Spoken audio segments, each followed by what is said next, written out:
ओम श्री गणेशाय नमः।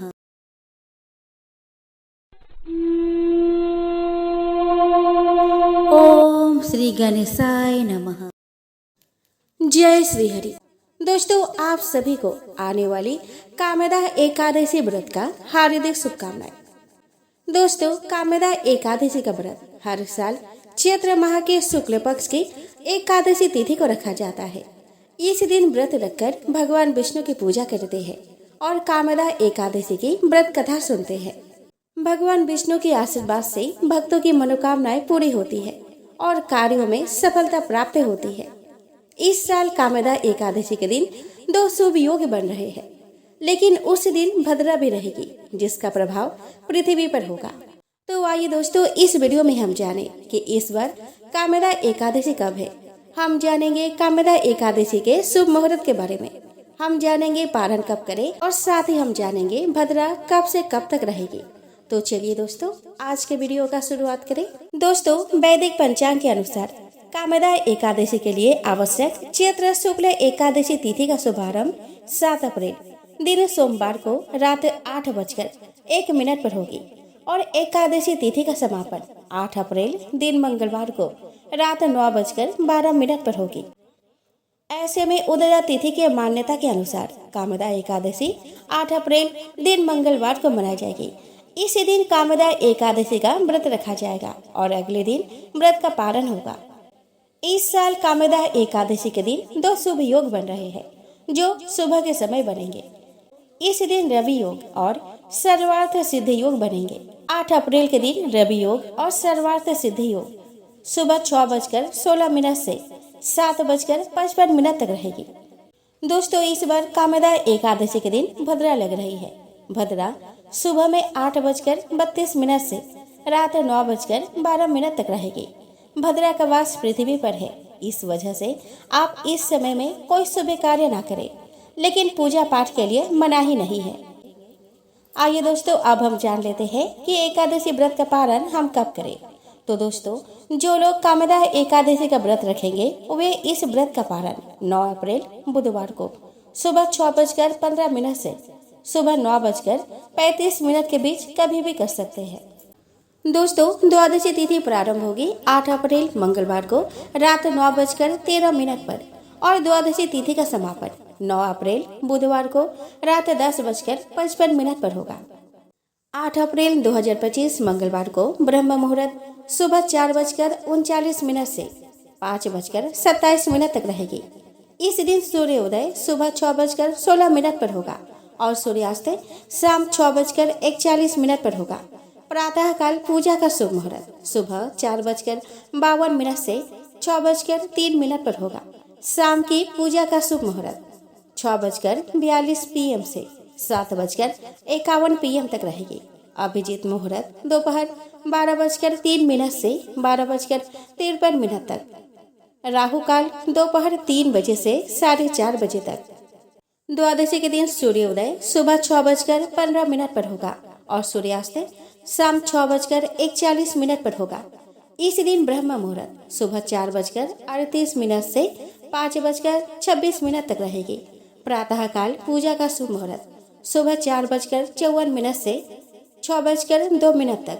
अमृत काल सुबह 7:35 से 9:19 तक। राहु काल दोपहर 12 बजे से 1:30 बजे तक। दोस्तों, कामदा एकादशी के दिन सूर्योदय से पहले उठकर सभी कार्यों से निवृत्त होकर स्नान कर ले। उसके बाद साफ सुथरे वस्त्र पहन ले और भगवान विष्णु का मनन करते हुए व्रत का संकल्प ले। इसके बाद एक तांबे के लोटे में जल, फूल, अक्षत और सिंदूर डालकर सूर्यदेव को अर्घ्य दे। फिर पूजा आरंभ करें। सबसे पहले एक लकड़ी के चौकी में पीला वस्त्र बिछाकर श्री हरि विष्णु की तस्वीर या मूर्ति स्थापित करें।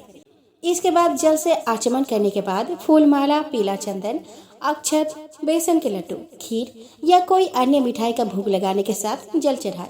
अब घी का दीपक और धूप जलाकर एकादशी व्रत कथा के साथ विष्णु चालीसा, विष्णु मंत्र का जाप करें। फिर विष्णु का आरती कर ले। अंत में भूल चूक के लिए माफी मांग ले। फिर दिन भर व्रत रखने के बाद शुभ मुहूर्त पर व्रत का पारण कर ले। आइए दोस्तों, अब हम श्रवण करें कामदा एकादशी की पावन व्रत कथा को।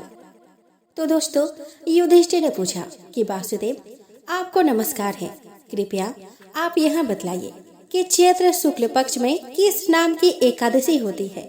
भगवान श्री कृष्ण बोले कि राजन, एकाग्र चित होकर यह पुरातन कथा सुनो, जिसे वशिष्ठ जी ने राजा दिलीप के पूछने पर कहा था। वशिष्ठ जी बोले कि राजन, चैत्र शुक्ल पक्ष में कामदा नाम की एकादशी होती है। यह परम पुण्यमयी है। पाप रूपी ईंधन के लिए तो यह दमनल ही है। प्राचीन काल की बात है, नागपुर नाम का एक सुंदर नगर था, जहाँ सोने के महल बने हुए थे। उस नगर में पुंडरीक आदि महान भयंकर नाग निवास करते थे।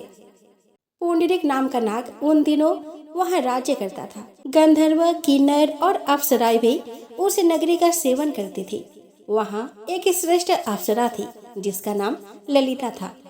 उसके साथ ललित नाम वाला गंधर्व भी था। वे दोनों पति पत्नी के रूप में रहते थे। दोनों ही परस्पर काम से पीड़ित रहा करते थे। ललिता के हृदय में सदा पति की ही मूर्ति बसी रहती थी और ललित के हृदय में सुंदरी ललिता का नित्य निवास था। एक दिन की बात है, नागराज पुंडरीक राजसभा में बैठकर मनोरंजन कर रहा था। उस समय ललित का गान हो रहा था, किंतु उसके साथ उसके प्यारी ललिता नहीं थी। गाते गाते उसे ललिता का स्मरण हुआ, अतः उसके पैरों की गति रुक गई और जीभ लड़खड़ाने लगी। नागों में श्रेष्ठ कर्कोटक को ललित के मन का संताप ज्ञात हो गया, अतः उसने राजा पुंडरीक को उसके पैरों की गति रुकने और गान में त्रुटि होने की बात बता दी।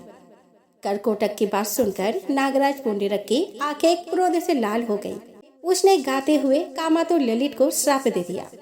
दुर्बुद्धे, तू मेरे सामने गान करते समय भी पत्नी के वशीभूत हो गया, इसीलिए तू राक्षस बन जा। महाराज पुंडरीक की इतना कहते ही वह गंधर्व राक्षस हो गया।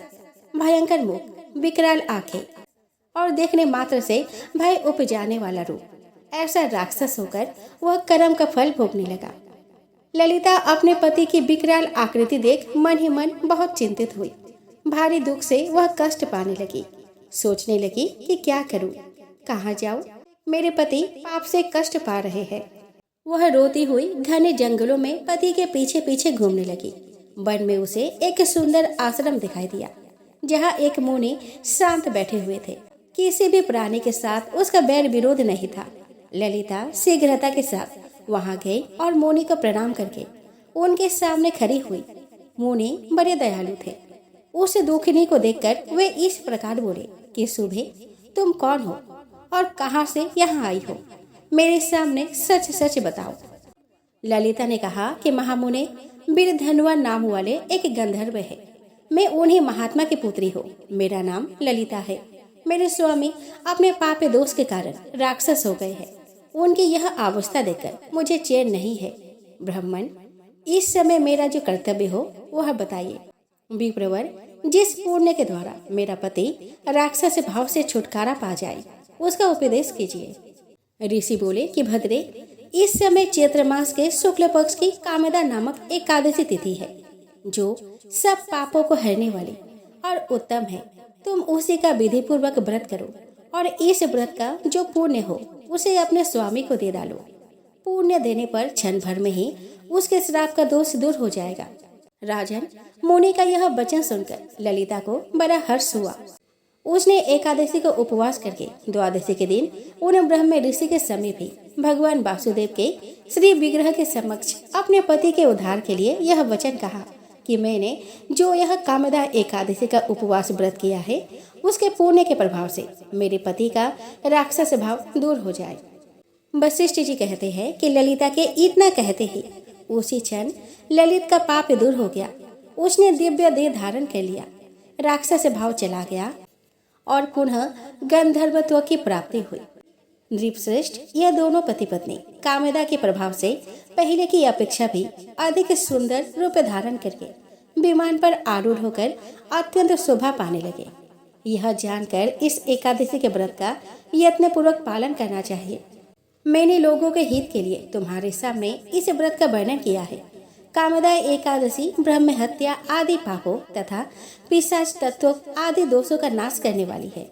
राजन, इसके पढ़ने और सुनने से वाजपेयी यज्ञ का फल मिलता है।